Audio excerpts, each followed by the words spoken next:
Welcome to Locked On NBA. On today's show, the Mavericks are going to the finals. We take a look at how they got to this point and preview their finals matchup against the Celtics. Plus, do the Timberwolves need to make changes this summer? All of that and more coming up on today's Locked On NBA.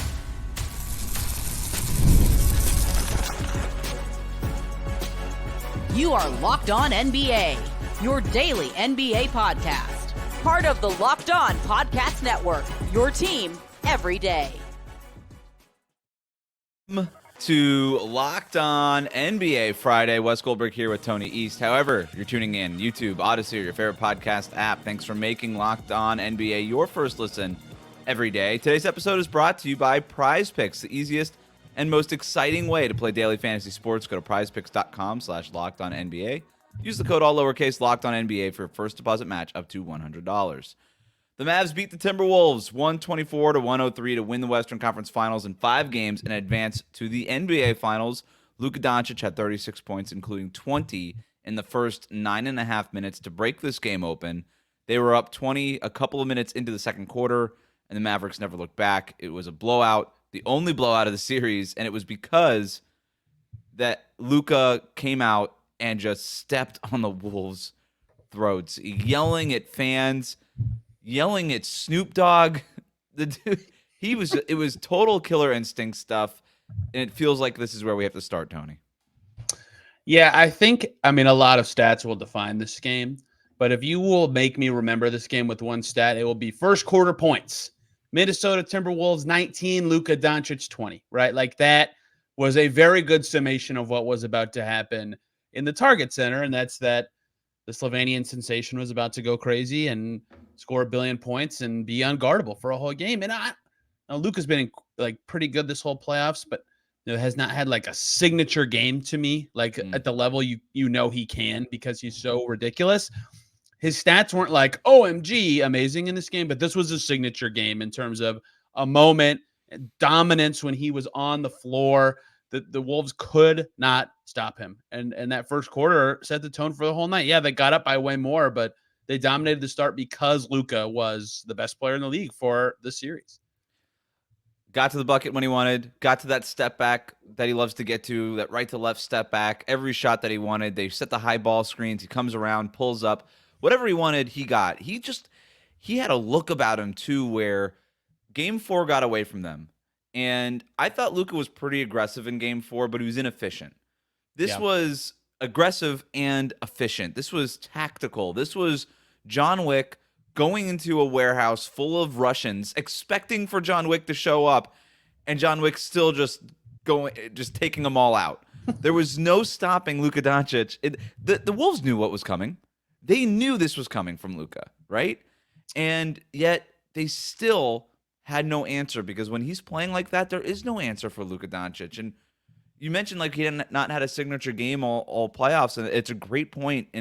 But we've seen this so many times in like the regular season or even in past playoffs where Luka, I don't know, he might be the best in the league at having first halves like this. Just total haymaker first halves that end the game after 15 minutes. I don't know that there's anybody else in the league that does it quite like he does.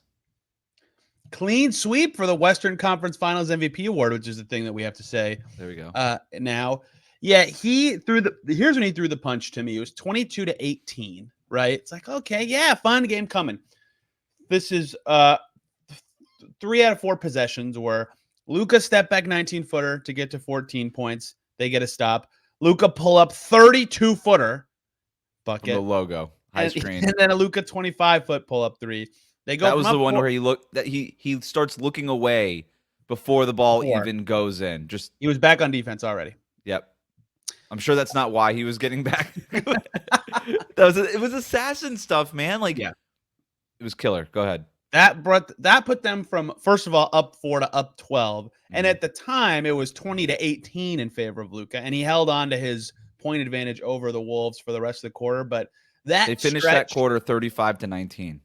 That stretch is when I went, it's over. The Mavs are good. The Mavs are going to win. Like, a lot of stuff went right for the Mavs this game. Like, I kind of feel bad we have not even said Kyrie Irving's name yet because he was so good. But the first impression matters so much and dictates how the rest of the game goes. and Luka was so unbelievable to start this game. Like that's the whole story of it. Luka had 36, Kyrie had 36. Luka's 36 were way more important than Kyrie's 36.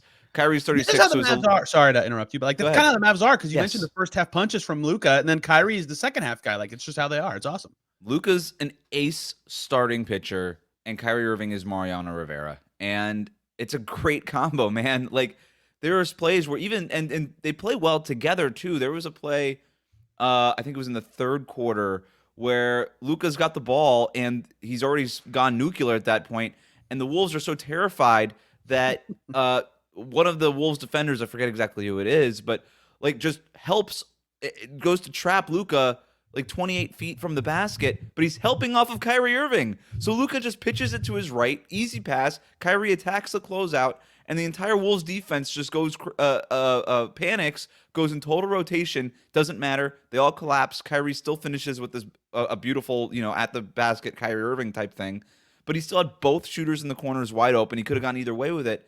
But that's the threat of Luka and Kyrie, and it's going to be, and we're not talking about this yet, but the thing that's going to be really interesting to me to watch is how Boston goes about defending that, because I don't care who you are, that's tough to defend. So, but you're right to mention Kyrie Irving. He's had such a great playoffs. Him and Luka going in tandem like this is the secret sauce to everything the Mavericks have done to this point. You combine that with Derek Lively coming back, really good game. Did not miss a shot in entire Western Conference Finals, 16 for 16 in the series. Gafford got the start with Lively working his way back into the lineup. He was great in this game. He was a plus 26, and I thought he actually just outplayed Rudy Gobert in this one, which was huge. And P.J. Washington hit some shots, and that was it. That's all they needed. And that's sort of been the story for Dallas in these playoffs. What do you think different about the or of course you do, because they went to the finals. Well, what do you think differently about the Mavericks now that they've made this finals run? Yeah, I was going to say this through gritted teeth on a Kyrie Irving point. Like, he's kind of defending good. When did Kyrie get this in his game? And that is why I think differently of the Mavs now. And I'll use the team I cover as the example. They had that stretch like late February, early March, where people were talking about like Jason Kidd's job security because they were defending so bad. And the Pacers annihilated them twice in that stretch. And since then, they're like one of the best defenses in the league. And that translated to the playoffs. Like, their bigs are good. They protect the paint like crazy. Derek Jones and PJ Washington have actually been like credibly good wing stoppers. And Kyrie is defending. Like, that's enough for them. And their bench guys are all at least good effort guys. Lively's a great defensive big man for a rookie. Like, I have thought of the Mavs forever. And Luka is the identity guy. So that's why. As this like bananasly good offensive team that's like good enough on defense, I guess. They made the conference finals, like they're a good team. But in this stretch, in this postseason, the reason I think of them differently now is they're defending their tails off. They now reach the conference finals with a top half defense during the postseason. Like, I never would have expected that from them. And that's how they are. And that's never, ever how I thought of the Mavs before.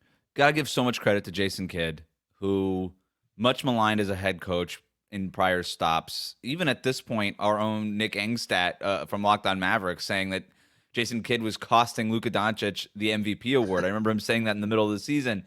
And Nick has flipped, though. Nick has flipped. Nick has totally flipped. Nick has totally flipped, and he's made a big deal about that. And congrats for owning it. But is Jason Kidd a top 5 coach in the NBA right now? Because he's having a top 5 season. Like, if you did MVP, well, we do have it. It's called Coach of the Year. But you do a top 3. But he would have been in my top 5 because you're mentioning Kyrie and Luka defending now.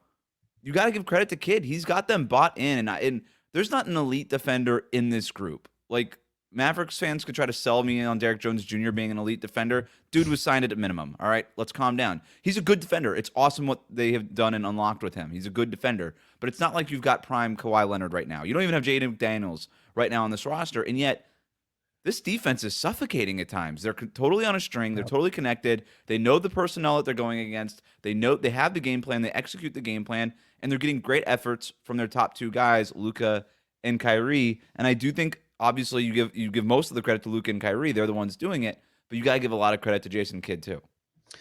Yeah, like, it's hard to call it of the – like, this is going to be weird. For, everybody does these stats every year, like, oh, the teams that make the finals are top this in offense and top this in defense every year. Like, the Mavs just finished 18th in defense in the regular season. And then all of a sudden, kind of down the stretch, although not, like, to this level, they got better, but not this much better. And the playoffs have been awesome. Like that turn from kid in a postseason is very impressive. And all the players, of course, deserve credit too for actually like executing and being effective. And it helps that those role guys who they needed to defend are like, yeah, I'm just going to make every corner three we take the whole series.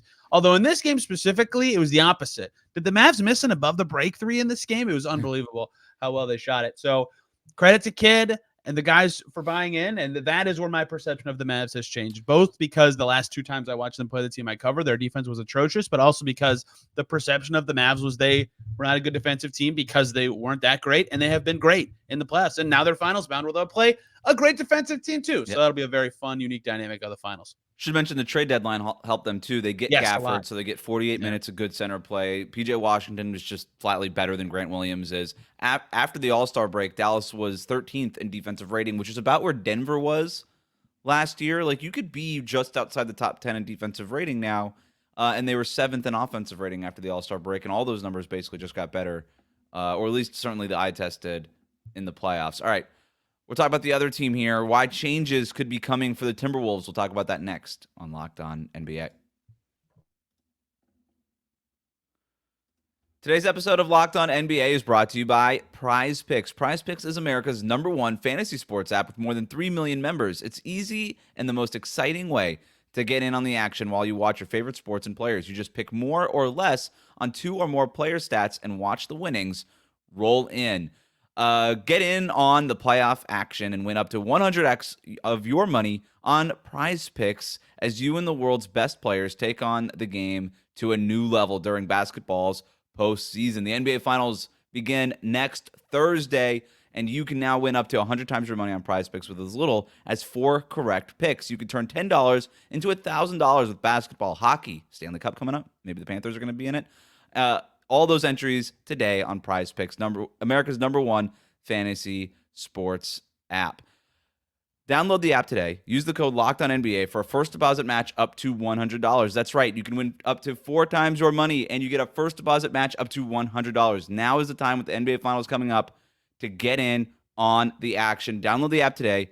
That's the code LOCKEDONNBA for a first deposit match up to $100. Prize Picks. Pick more. Pick less. It's that easy. Thanks for making Locked On NBA your first listen every day. Leave a 5-star rating and review wherever you're listening on podcasts. If you're watching us on YouTube, hit that subscribe button. Hit the like button on the video. Ring the bell to get notified when new episodes go up. So the Timberwolves lost to the Mavericks in 5 games. Where do they go now? Because you can go in a few different directions. I know the ownership issue is something that's hovering over the team. There's always going to be questions about Karl-Anthony Towns, sort of the most polarizing player on the team.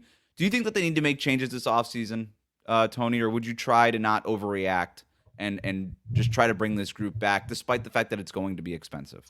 I was going to say, this is 2 conversations that run right next to each other, right? One conversation is we just watched this team clearly have this terrific defensive identity, but they need a little more on offense, where it's like Ant's really good. Cat has a lot of good games. He finally had a playoffs where he didn't look terrible. But they need more than that, and they don't get it all the time for lots of reasons. Like Conley's good, but at his age, he can't give it all the time. McDaniels, Gobert, everyone else is like either defensive minded or just not consistent enough on offense. And Naz Reid, notably in this game specifically, was not there on offense, despite usually being a threat on that end. So like in my head, they need like one more dribbler, like for lack of a better term.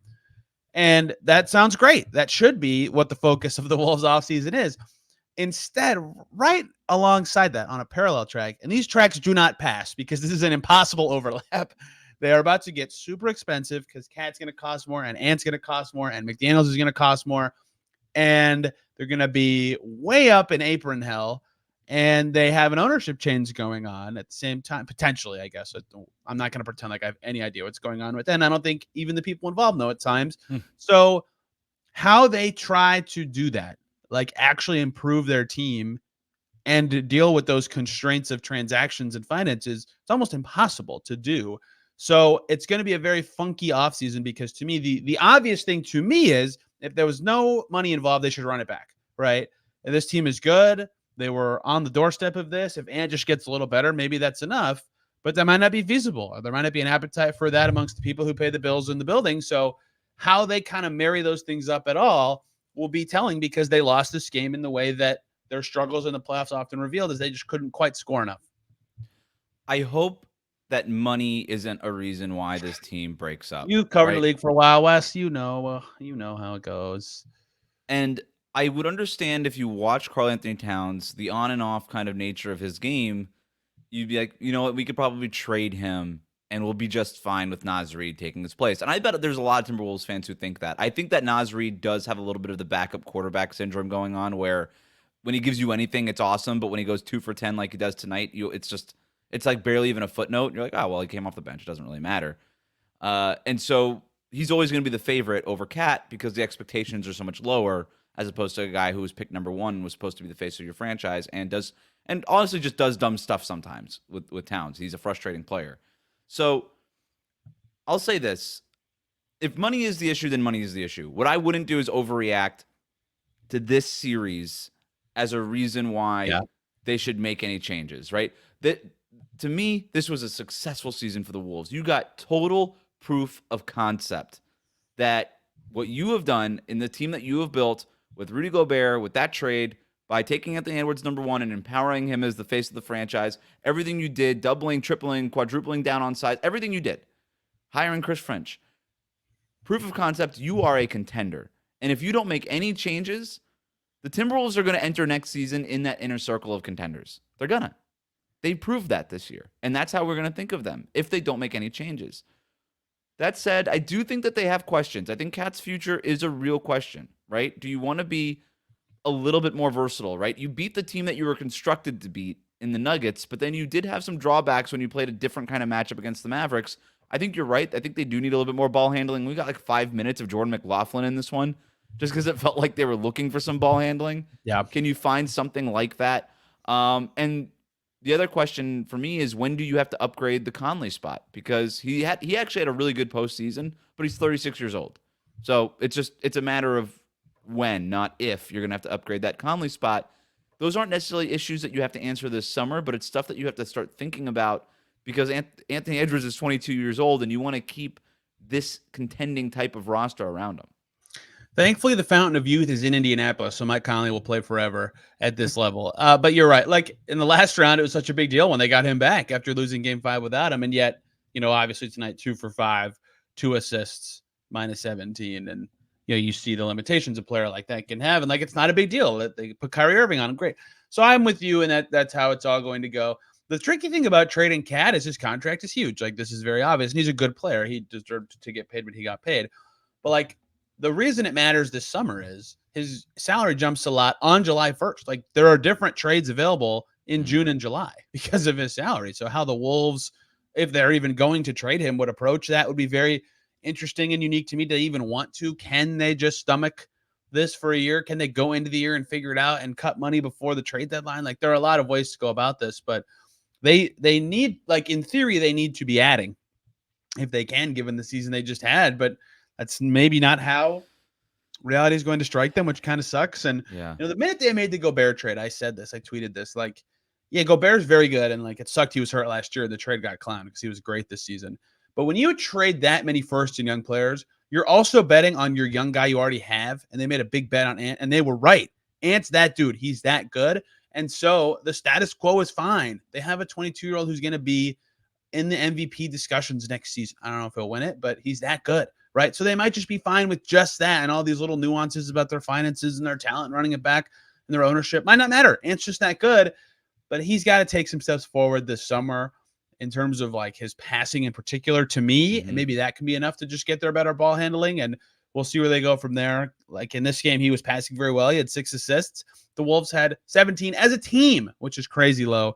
Even the Mavs didn't have that many assists, though. So we'll see where the Wolves go from here. But to me, the conflicts they have and all the things they want to do kind of ramming into each other makes it a very complicated summer, despite it being such a successful, like you said, I think, proof of concept season. And the one other the complication, if we're talking about salaries here, is you've got Towns making almost $50 million a year next year, Gobert making 44. Yeah. Edwards' extension kicks in, so he's upwards of $42 million. Those are 3 big chunk salaries. It's really hard in today's second apron world to have 3 salaries like that high It feels like we're getting closer and closer to a place where you can really only have 2 of them that are at that level, and you got to fill out the rest of your roster. But even if you did just want to pay the money to do that, you've got McDaniels making $22.5 million next year. He's not going anywhere. He's a core part of this. Naz Reid is making $14 million. He's sort of your chunkiest salary. Is that the spot? Is that do you try to trade Naz Reid to go get maybe a player that is more of a ball handler, more of an offensive fulcrum? I don't know. That's really hard. Naz Reid, he won Sixth Man of the Year. Like that's a really tough thing to do. And then Mike Conley in an interesting kind of salary flip where Edwards was on the rookie scale and then he gets kicked up into this max extension. Conley kind of does the opposite where he's making $20 million plus, and then this new extension pays him less than $10 million a year. So you really don't, my point is, you don't have like a bunch of those chunky salaries because you have so much of your payroll dispersed to your top 3 guys who you probably don't want to trade depending on how they ultimately think of Towns. So it's just hard to kind of piece together these salaries and make any real material changes. It's very similar to what the Nuggets are dealing with a little bit, but then again, you could trade downs and maybe that's why that's the answer. There's a reason why it keeps coming up. I'm not saying you should rule it out, but I'm also saying if you're the Wolves, don't overreact to this. You're a contender. You're in the inner circle. You've got a chance next year, and that to me is why you did all these things in the first place. What do they say, Wes? Cash rules everything around me. Great point. That sounded so dramatic in my head, and I did not do a very good job delivering that one. I liked it. What players are going to make the biggest difference in the finals? We'll talk about that next.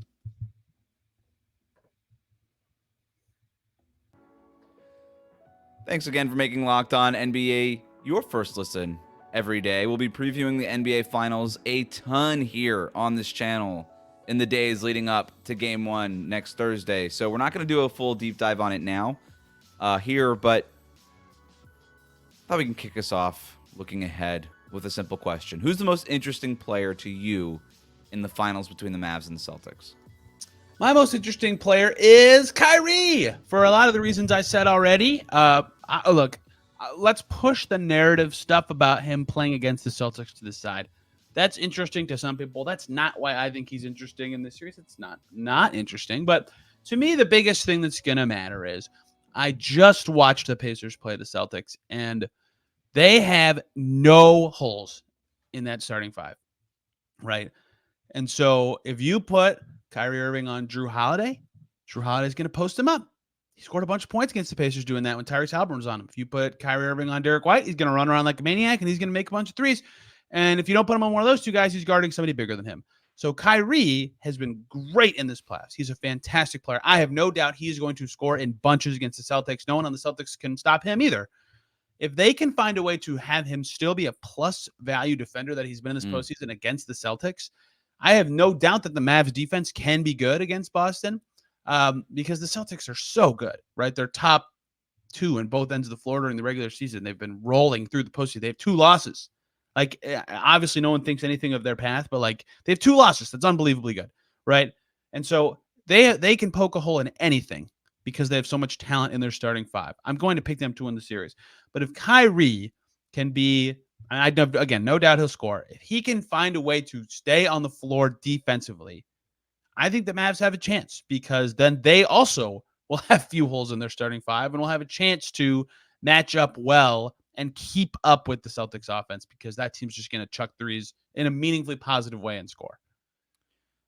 I'm leaning towards the Mavericks. Wow. In this series. Wow.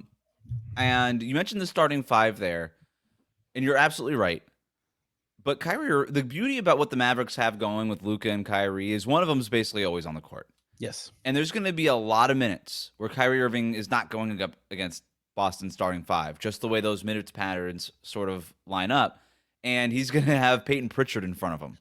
And he's going to have Luke Cornett or Sam Hauser in front of him. And he's going to eat. Like, that guy is going to eat in those minutes. And I think that, like, Boston's defense, Boston's bench was a big reason why those Celtics Pacers games were so close, right? They don't have one. They have no bench. And whatever the Pacers were able to do by taking advantage of that bench, the Dallas Mavericks are going to be able to do that too. Yep. And that, to me, if I'm the Celtics, is my biggest concern because I think Dallas is just deeper than the Celtics are. So, but the I'm only Kyrie reason that Irving's it a good. could be Go ahead. different is if Porzingis is back, their bench does change. But Fair you enough. are right. You are right. Yes. I still agree Kyrie with can you. cook Horford too, but yes, Yeah. that's definitely an A upgrade. lot of people over- did last over round. Cronin. Yes. Yeah. My most interesting player is Jason Tatum, and it's very similar. There's an X's and O's reason. There's also just like the narrative part of this too, which is he is the player under the most pressure right now, and I do For believe sure. this. If the Celtics don't win the championship, it's because Jason Tatum got outplayed thoroughly by Luka Doncic and or Kyrie Irving. That'll probably be the reason why, and that could be the reason. That's kind of why I'm picking Dallas. I'm leaning towards Dallas, I should say, is because I just think Luka is the best player in the world right now. And sometimes that's just what it is. And I think these teams are a lot closer than what your net ratings and records from the regular season would lead you to believe, because I think the Mavericks, as we discussed in the first segment, have just gotten so much better to this point where I kind of think that the Celtics are basically the same team now as they were at the end of the regular season. And so, maybe that's good enough. They were awesome at the end of the regular season. They're awesome right now. Like that might still be good enough to win the championship. I just think that I think these teams are closer than where they were then. But that leads all roads back to Jason Tatum. There's so much pressure on him. There is. We all remember the 2022 NBA Finals against the Warriors. Celtics up 2-1. They go into Game 4. At home. Tatum lays an egg at home. Steph has a classic Steph game. Tatum gets another chance to come back in Game 6 and extend the series. Lays another egg. 6 turnovers in Game 4. 5 turnovers in Game 6. Couldn't hit the side of the backboard if he tried. It was 2 really rough performances. And ever since then, that's why we've had the questions about Jason Tatum at that NBA final stage. And by the way, it's not been a great postseason for him. Jaylen Brown has been their best player. He won the Eastern Conference Finals MVP. So that to me is why Tatum is. The other reason why, besides the narrative part, do you have anything to say on the narrative part before I get to the X's and O's part? I would have voted for Tatum for Eastern Conference Finals MVP. Okay. Which is why I made a noise. But no, go ahead. From an X's and O's standpoint, these two teams played once after the trade deadline, and Dallas remade their team. And it was really interesting. Jason Tatum guarded Derek Lively. And I like that a lot from a schematic strategy standpoint, because basically you've got Jaylen Brown on Luka and you've got Tatum and Lively. So that essentially means that anytime Luka wants to run that pick and roll with Lively, two of the 2 most effective defenders against Luka are going to be on him. It's either going to be Brown or Tatum. The Mavericks recognized that right away, obviously, and they just said, you know what, we're not even going to bother with it. They planted Lively in the corner, and they just ran their pick and roll offense through PJ Washington, which is fine, but obviously not as good, because you'd rather have PJ Washington making threes in the corner and Lively rim running down the center of the paint. And the Mavericks lost by 28 points in that game. Their offense was a little defanged. So for Tatum, that's the other reason why he's the most interesting player to me, because the Mavericks basically just played straight up with the matchups, and Boston was a team that got a little funky with it, and it worked. They got a blowout win because of it, partly because of it, I should say. Kyrie didn't play great in that game. Luka also scored 37 points in that game, but it was basically just him. So that to me is why that's interesting. I'll be interested to see if they go with Jason Tatum again in that role in Game 1, and then what the counters are, and if eventually they're forced to kind of not do that, because there's ways to take advantage of it. You can have Lively in the dunker. You can have Lively crash the boards. You can take advantage of the size mismatch. There's things to do that they didn't really do in the matchup in March. So interested to see how that goes. All right. It's Friday, which means it's time to count down to the weekend with our weekly power rankings. I'm not a system player. I am a system player. Go power rankings. Go power rankings. I love how much you hate this. You know what they said growing up? Hate is a strong word. I will defer. I love how much you dislike this strongly. The countdown going into the weekend, the 5 players who helped their stock the most this postseason. Wow. I'm ready. I've got 3 honorable mentions. Donovan Mitchell, who just needed a little bit of a refurbish there. That's why it's a great postseason for him after a couple of bad ones. So I thought he needed a little bit of a refurbish, and he did that. Kelly Oubre, I thought, had a fantastic series for Philadelphia. Looked like a true 2-way player, defending his butt off. He's going to be a free agent. I bet he made a lot of money just with that performance in that series. And then Paolo Banchero. That's a playoff player. He got better Right. as that series against Cleveland went on. Numbers ended up playing really great. 40% from three. Good across the board. Just a good series, a good kind of another proof of concept thing for Paolo Banchero. All right. Number 5 among the players who helped their stock the most this postseason, Andrew Nembhard. Hey. Good choice. Made big shot after big shot during the playoffs, including that game winner in Game 3 against the Knicks. Looks like a core part of the Pacers going forward and might have pushed Benedict Mathurin out of Indiana because that dude just needs to play and needs the ball in his hands. Number 4. Kid's good. Move on. Kid's good. He just makes big shots, by the way, Nembhard. Yes. I mean, Fearless. Fearless, man. I remember, what was it? It had to be last year with 30 points over against Steph Curry, just hitting big shots over Steph and stuff. Like, the guy's just 2 fearless. days before that, he had a game winner over LeBron. Yeah. Andrew Kid's Nembhard, fearless. man.